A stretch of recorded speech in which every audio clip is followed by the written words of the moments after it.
Horror stories. They've fascinated Danny since he was a kid. His father told the best horror stories, and those stories always gave him what no other story could: a greater appreciation for his life.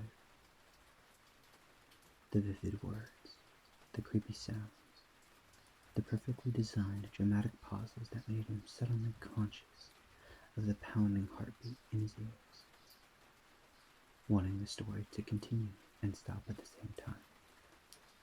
Uncomfortable, unsettled, yet captivated. And then the climax and the rush of adrenaline that followed. But the adrenaline wasn't what he enjoyed the most, no. It was something else. It was... he wasn't sure what it was. He didn't want to save the world or win the Olympics or travel to a foreign country to see something new and exotic. He wanted the horror to end. He wanted his life back. The scarier the story, the more he appreciated his life. And to know that his father's stories were true doubled the feeling, doubled the spell the story had on him. The truth of those stories made them far more potent than those dark fantasies that came from the imagination. His father's stories were real, and that made them scarier. Much scarier. His father wanted him to design stories just like he did. Follow his path. Hunt and murder human beings in the shadows. And he did. Just not in the way his father had intended. And now Danny designs much better stories. Much better stories. Better because of the setting. Because they could happen anywhere. Unlike his father's stories, which took place in what experts called abnormal circumstances, where scary and gruesome stories were expected, his settings made the horror all the more unique, all the more unexpected. And now, as Danny sits on his couch in his air-conditioned studio apartment, he feels the sudden need to design another story. And so he reaches for a yellow legal pad sitting on a coffee table and sifts through the contents searching for potential victims. Danny goes through the legal pad, searching for the perfect profile for his next design. What he's looking for is the ordinary, the relatable, the perfect victim that will make his readers think and feel it could have been them.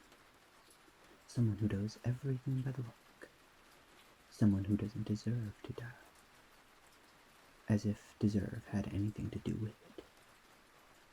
He rips out pages, all the candidates with criminal records or those who were too loud in the community.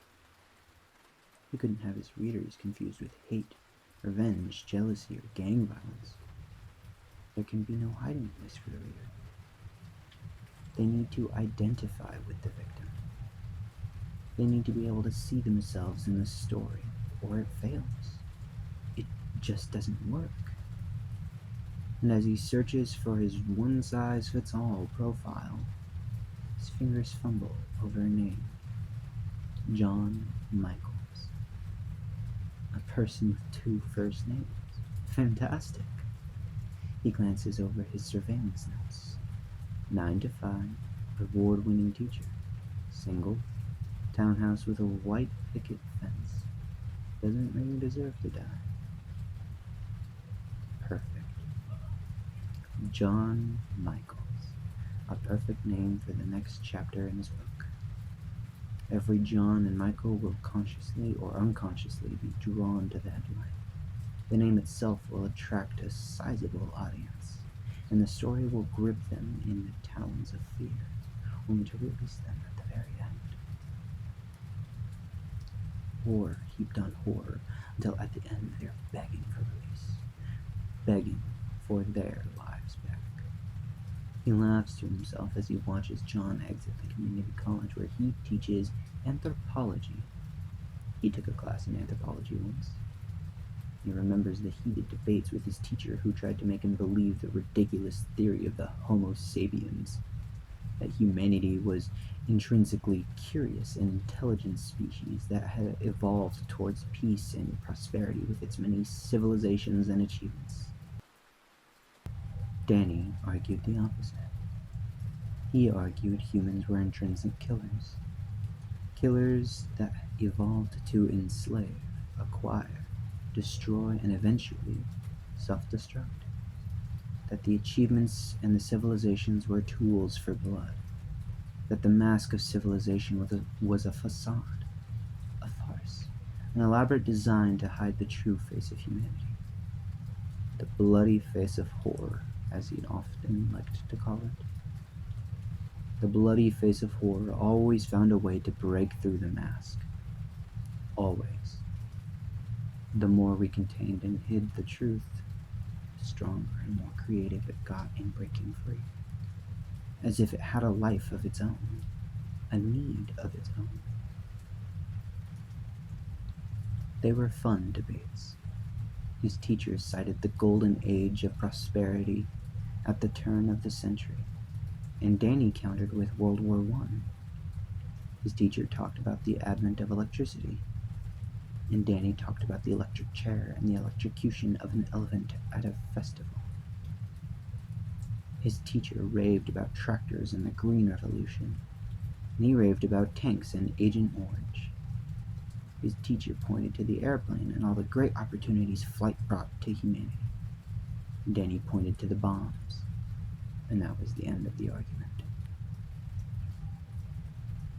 All that curiosity and inventiveness paid for in blood, and used to shed even more blood. His teacher called these extreme situations, abnormal situations, misuse of human ingenuity. But Danny wasn't convinced. Danny claimed there were more abnormal than normal situations in any given century, including the 20th century. Especially the 20th century. The 20th century saw great advances in knowledge and technology, but not wisdom. Never wisdom. Wisdom always came last, if it came at all. 10 years of blood for every day of peace. That's what his old man said almost every dawn when he'd drop a penny on his bed to check if it was made properly. Stern as steel, hard as a rock, crazy as a loon, but not wrong. Definitely not wrong. Danny wakes up in his black sedan, covered in sweat. He dozed off, and that's not like him. It's the broken air conditioner and humidity making him groggy. He opens his heavy eyelids and cranes his sticky neck to see John through the living room window, getting his horror fix from the late-hour news. Mass fears stimulating the adrenaline glands and slowly becoming relief and appreciation for the abnormal. Day-to-day civilized living. 10 horror stories for every one feel-good story. That was the media ratio, and the secret to growing an audience and running a successful news business with paying advertisers. John suddenly jerks to his feet. Danny figures he's lost reception. Again, as he observes John approach the TV. He fiddles with the two long antennas, smacks the side of the story box, then sits back down and sips on a warm glass of milk as he takes in the horrors of the world in the safety and security of his home. Danny makes a note on his yellow pad about the TV. He could probably use it in his final design along with the refrigerator. As he considers the possibilities of building tension, a bead of sweat drips off his nose and splats on the pen. He wipes his face with his arm, wishing he had the money to repair his air conditioner. Then he realizes he'll complete his design soon, and his story, and with his story, a paycheck. But the important thing is not to rush the design, or miss out on the opportunities he knows time and patience will bring his dark imagination.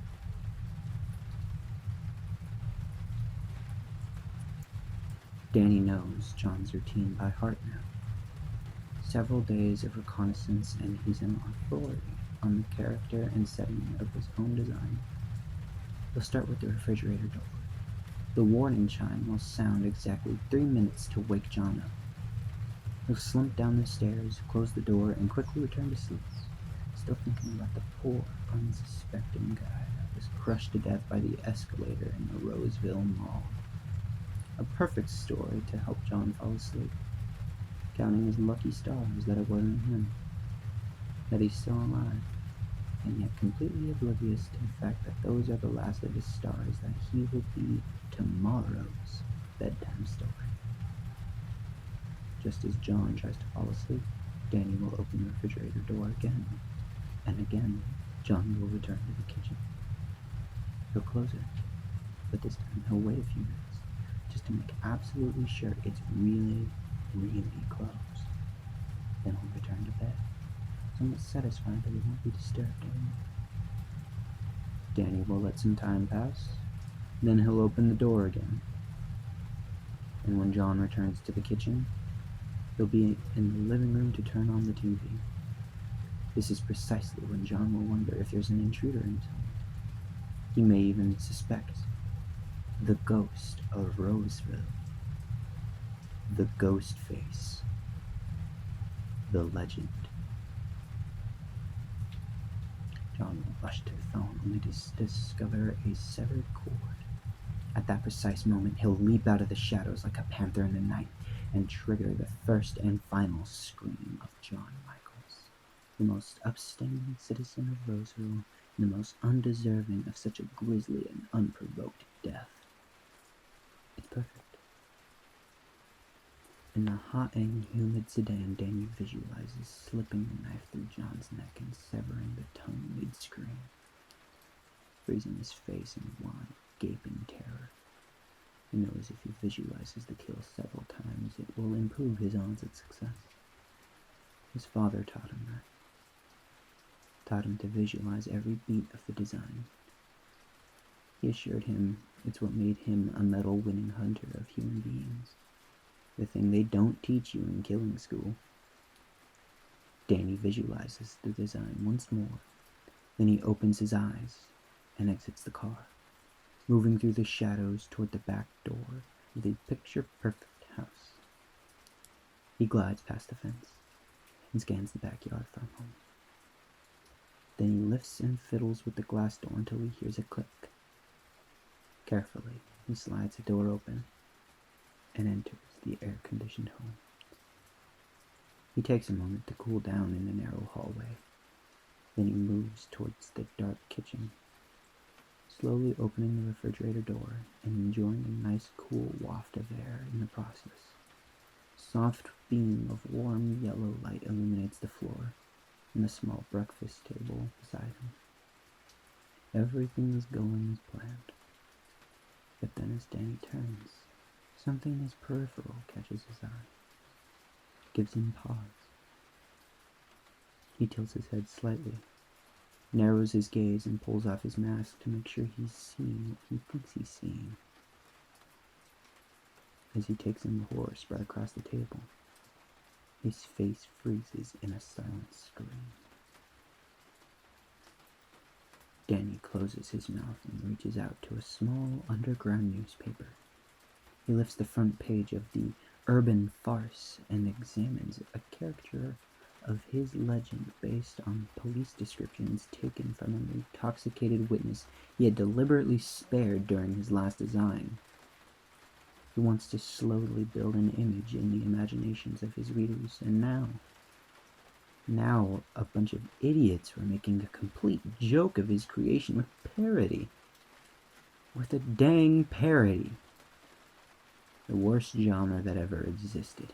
A bloated parasite that fed off the creations of others. How dare they make a joke of his life's work? Danny breathes hard and tries to compose himself. He realizes he can't go through with tonight's design. Too many emotions swirling around, undermining his focus. Anger, hate, humiliation, disbelief. Everything feels hazy. Hazy and emotional like the first design. Those were different circumstances. But his first design taught him how emotion can undermine even the best design.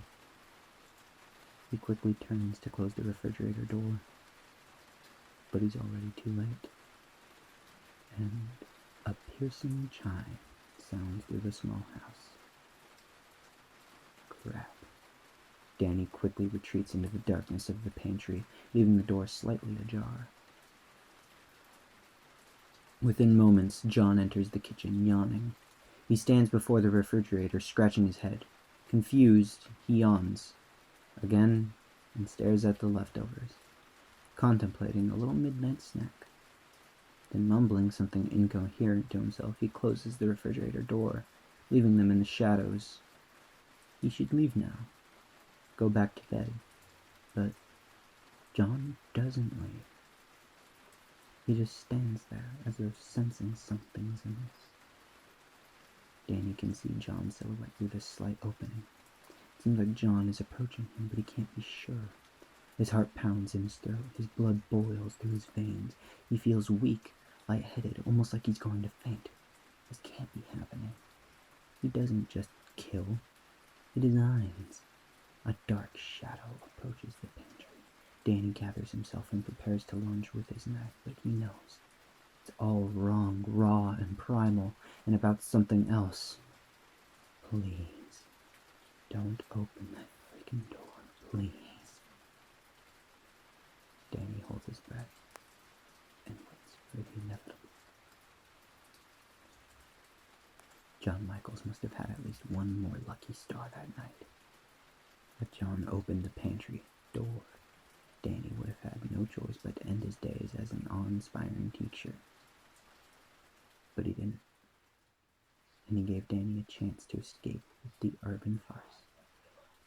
Now Danny stares through the binoculars at the post office, waiting for the editors or artists to show up.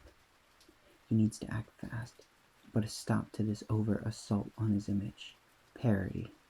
It had to be a parody. Dang parody. The artist took a few vague statements about a ghost-like figure with a gaping mouth, turned those perfectly crafted statements into a joke. An absolute joke. Now more than ever, he realizes that he'll have to get a proper likeness of his terrifying mask out to the public before everything he's worked toward is undone by a caricature. And what if this parody is all that people remember? Won't happen. I've collected them all. He turns to a massive stack of newspapers in the backseat of his car. He must have spent the entire night collecting every single copy of the urban farce from phone booths around the neighborhood. He scrunches his fist into a ball, sighs heavily, and doesn't understand the humor. There's nothing funny about what he does. He provides a kind of misunderstood therapy for those suffering from the madness of suburban living. He makes the citizens of Roseville feel good about their monotonous lives. He gives them respite and relief. He protects the mask of civilization with his mask, and they're laughing at that. Just like they laughed at his father when he returned. He grinds his teeth. Only trust fund idiots trying to be rebellious would publish this kind of crap. A person enters the post office. Danny tracks him with the binoculars to the box.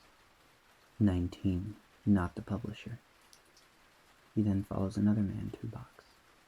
7, him neither. And yet another man accesses box 15. He lowers the binoculars and calms his humiliated heart. He regards the newspaper one more time. Letters to the editor. He scans the address and notes the P.O. box. Then he looks up and suddenly spots a young man walking into the post office. He tracks his movement past the desk to box 13. Bingo. 10:03 p.m. Danny sits in his car watching all of the Three Stooges lock up the Roseville Coliseum. That's what he calls them. Stooges. All of them. Tom, Pete, and Bradley. College dropouts working for Tom's dad at the Coliseum. They'll sweep the floor, take inventory, hang out in the staff room, and work on their garbage newspaper using Dad's photocopier. Then they'll finish the night with 1 or 2 beers and a quick round of laser tag. Spoiled little brats with nothing better to do with their lives than drink and debate movies and distract their peanut brains with arcades and laser tag. But still, he's grateful for their names. Perfect names. They're the kind of names you'd expect in a blockbuster. A ridiculous story where Tom, Pete, and Bradley enter an extreme situation to kill all the baddies, only to return home without a scratch. Without a scratch. Against technologically superior enemy. Now that would be a parody if it weren't propaganda. The kind of propaganda that convinces all the Toms and Petes and Brads to sign up to kill human beings. The kind of story his dad hated because of how much he respected the actual baddies who hunted him for all those years. The true story is, Pete and Bradley don't come back home. They die. Horrible deaths. And Tom has to return to a suburban town that no longer accepts him because he sees right through the mask, and it just doesn't fit him anymore. And because it doesn't fit anymore, they'll sweep him under the rug of civilization and try to forget him because of the truth he represents. And Tom will stare at the perfectly manicured lawns and the white picket fences and know, and always know, it's all a facade. Danny watches the laughing, intoxicated Three Stooges enter the staff room. Go ahead, laugh. You'll soon realize what happens when you cross lines that you shouldn't be crossed. Danny feels acid rising up his throat. He tells himself he will soon have the last laugh. The challenge of this design is to overcome his bubbling rage, and he feels he's almost ready. He just has to go through the Coliseum and search for the most ideal place for the perfect screen. For now, he's leaning towards the staff room, but he knows that might change once he's actually walked the space. 10:04 p.m. Tom, Pete, and Bradley lock up a minute later than usual. Danny stands in the shadows away from the bright streetlights, observing them through a glass door. When they disappear into the staff room, he puts on his beloved bone-white mask and prepares for his first walkthrough of the setting.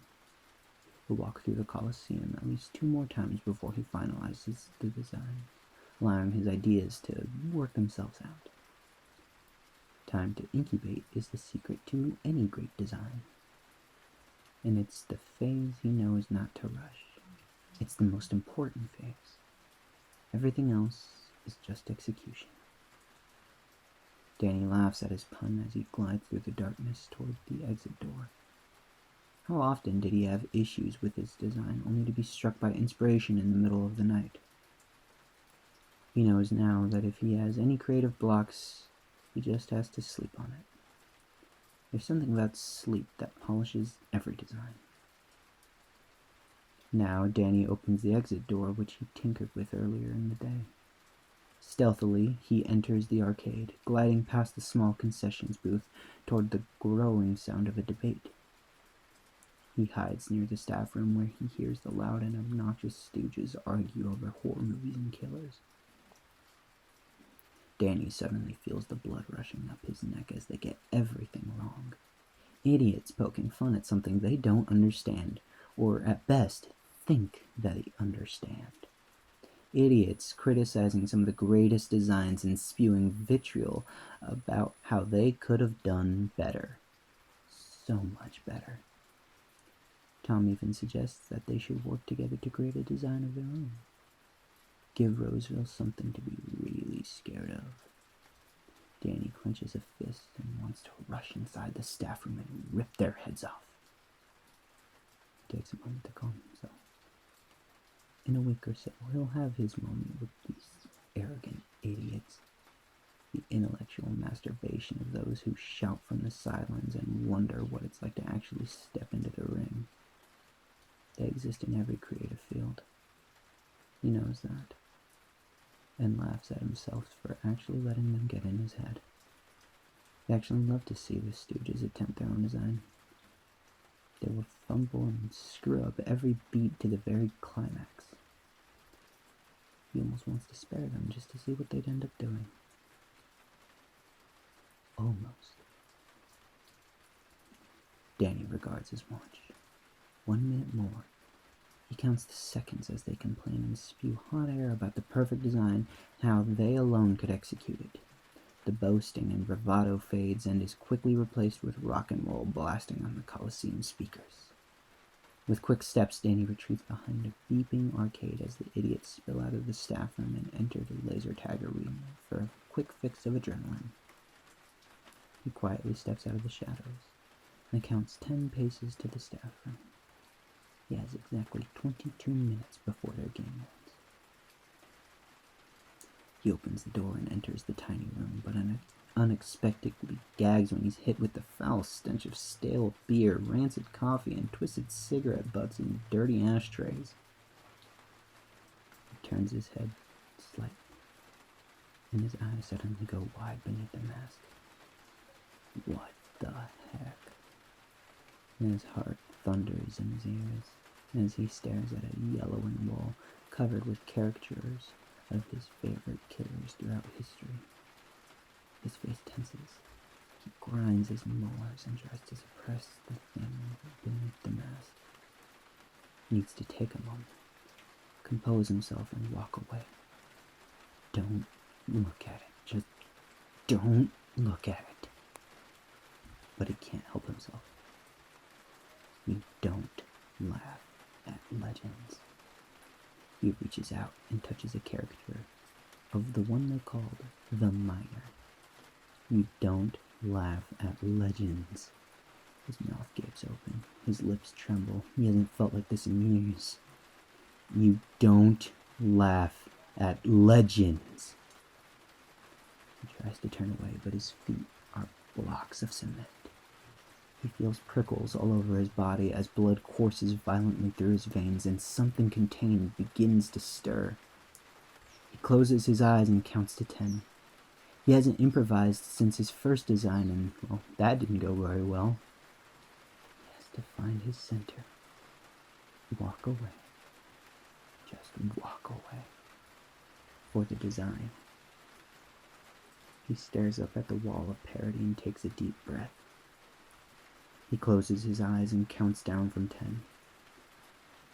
Then he opens his eyes to see all the warped and ridiculous faces laughing at him. He wants to walk away. He has to walk away, but something won't let him. And before he realizes what's happening, the thing contained breaks free. He clenches his fist and smashes it against the wall. Screw the design. The last 10 minutes are a blur. Everything happened in a flash of emotion. He remembers moments, brief moments, turning on the strobe lights, cranking up the music, activating the dry ice machine, hunting the Three Stooges in slow motion through the cool, misty arena. And now he yanks the gleaming hunter's knife out of a pulpy face rendered completely unrecognizable. Crap. I must have stabbed him 100 times in the head. Danny narrows his gaze on the face, but the strobe light plays tricks on him. Makes the face look like his past victims. The face is changing with every blink of light. He shakes his head and stares hard at the face. This is Tom. No, can't be. Tom, he stabbed in the legs. He's still alive. Growling about like a worm somewhere. What about Pete? No, can't be Pete. He's pretty sure he's decapitated Pete. intended, but stuff happens. He pushed the knife a little too hard, cut a little too deep, a little too fiercely. Well, if it isn't Pete, and it isn't Tom, then it must be Bradley. Good old Bradley. He's confronted with a sudden image of Bradley screaming as he silences him with a blade through the mouth. He nods and sighs. Yeah, it's Bradley. Definitely Bradley. He stares at the mangled face for a long moment. It's not as bad as he thought it would be. A little messy, but he can find a way to make this work. The last time he improvised a design was with his dad, bless his soul. He deserved a better design, a much better execution, but he hadn't realized how much he had bottled up inside. All those training drills and unrealistic expectations to bring back stories and medals pushed him over the edge. It just came pouring out one night while camping, in a way he hadn't expected. Happens all the time. Every day. To the best. He just didn't think it could happen to him. And here it is. Happening again. The music stops for a moment to reveal someone sobbing and screaming for help. Tom. Danny marches through flashing lights and dark, following a trail of warm blood through their maze. Soon the blood leads him to a young man dragging himself across the cement ground, desperately inching towards an exit door. Danny approaches his menacingly. He kneels before him and stares at him. Despite the air conditioning, he feels sweat drip down his face and drip into the gathering pool of blood. And as he watches the sweat drip off his face, he realizes he isn't wearing his mask. He touches his warm, bloody face and vaguely remembers removing the mask in the staff room after he ripped down every last caricature. It's because the Ghostface has nothing to do with this. This is something else. There's no way he's crediting the Ghostface with these clumsy yet incredibly satisfying kills. Tom looks up at Danny. Danny wipes the sweat and blood off his face. They lock eyes. Not so funny now, is it? Danny places his knife in Tom's hand. You know what a copycat is, don't you? Well, that's what you are. A failed copycat. A parody of a true killer. Tom tries to attack Danny with the knife. Easy there, Tom. You might hurt yourself. Tom's arm falls and splatters in blood, the knife dangling from the fingertips. He struggles to wrap his wet fingers around the hilt and attacks with the knife, hitting air over and over again. Danny laughs. Politicians will use your story to campaign against beer, rock and roll, and horror movies. That's the current angle I'm considering. You like that angle, Tom? Tom gasps and struggles to say something without success. Danny inches closer. He lowers his voice to a cool whisper and suggests a potential headline for his next article. Ghost Copycat. Tragedy hits Roseville Coliseum. Employee stabs 2 of his colleagues to death before suffering a lethal injury. Danny considers, then offers an alternative version. Joke taken too far. Tragedy hits Roseville Coliseum. 3 employees die in a prank gone horribly wrong after a night of drinking, rock and roll, and horror movies. Danny tilts his head slightly. He considers both versions of the story. The drinking, rock and roll, and horror movies offer a comfortable scapegoat. It gives readers something to point to. Something to blame. A place to hide. He isn't sure what he wants to give his readers a place to hide with this one. He leans closer to Tom. What do you think? Copycat or bad joke? Tom murmurs something incoherent. Danny smiles. Sorry, I didn't really get that. You're gonna have to speak up, buddy. Take a deep breath, enunciate. Come on. You're so full of friggin' opinions. I'm sure you have an opinion on how you'd like to be remembered. Tom writhes desperately and manages to issue one last gasping scream before dying. Danny sighs and closes his eyes against the blinking light. He still isn't sure which angle to take, and it doesn't really matter anyway. Either version will do its job and scare the good citizens of Roseville into fastening the mask a little tighter before bed while they count their lucky stars and appreciate their ridiculously insane suburban lives.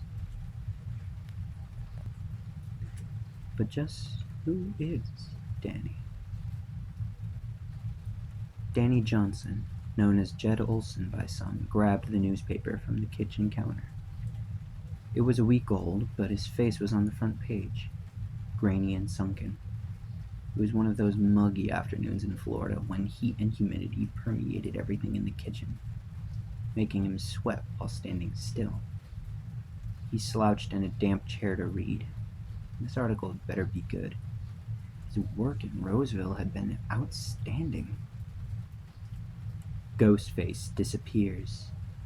June 18th, 1993. At first glance, Jed Olson was a modest and enthusiastic freelancer with experience in a variety of small newspapers. The staff at the Roseville Gazette appreciated how easygoing and honest he seemed, and so he was treated as a stranger for no more than 5 minutes into his interview. Jed quickly spotted the editor-in-chief in the room, gave him a wide smile and a firm handshake, talked about good old American values. And that was it.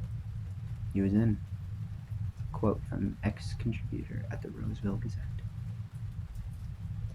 Olson never justified his erratic career path, which zigzagged between several small towns from Utah to Pennsylvania. There was no verification of his previous jobs. He had a decent portfolio, plus a good attitude, and they needed a contributor right away. The Roseville Murders. Olson had been working at the newspaper for 5 months when the Roseville murders began.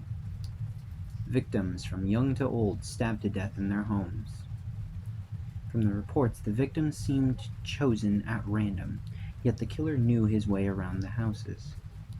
The multiple stab wounds indicated a personal motive. No traces of DNA were found. The local police were confounded. The murders were carried with a fury akin to a crime of passion, yet coldly premeditated. The murderer also liked to stalk his targets. 2 victims had reported being followed on their way home by a dark figure a few days prior to their death. The killer would follow them from Walleyes, a small barn in northern Roseville, and snap pictures of them at home while looking for a way in. He could watch the same victim for weeks, meticulously gathering and registering their habits and routines. When he felt the urge to kill, he'd visit the most vulnerable victim on his list and break inside the house quietly. The whole staff worked on the Roseville murders story. Olson was often sent to interview the family of victims and relay official statements from the police. Unknown to everyone at the time, his involvement added to the final body count. The Ghostface. Panic swelled in Roseville when Olson produced footage of a hooded figure breaking into a house at night. The masked face, a white blur in the dark, stared at the camera for a second before disappearing inside. The Ghostface caught on tape was the resulting article written by Olson. He seemed proud of his work at the time, enjoying how the whole town had feared his ghost stories. Weeks later, Olson left a note on his work desk and disappeared. I hope you liked my stories. I enjoyed bringing them to life. Don't worry, I'm not done. Quote from Jed Olson. The Roseville law enforcement still refuses to comment as Jed Olson remains at large.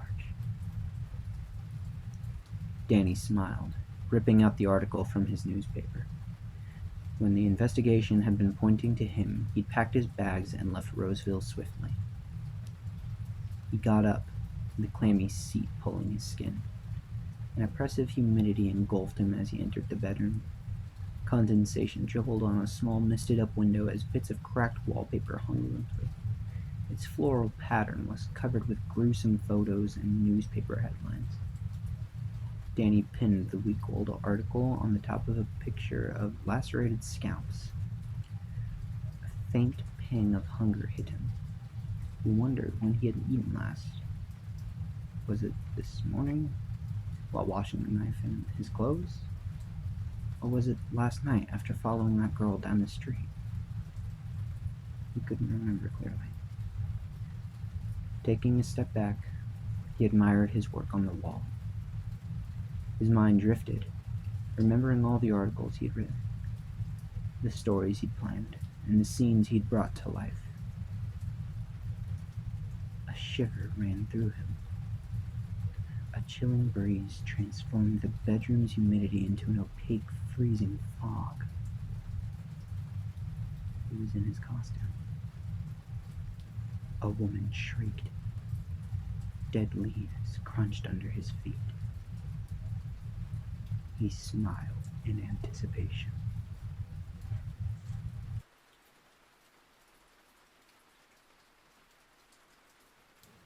Thank you all for listening to this story. I hope you all enjoyed it, and I hope you all have a great and wonderful night. May God bless you with peaceful rest and sweet dreams. Good night, and sleep well.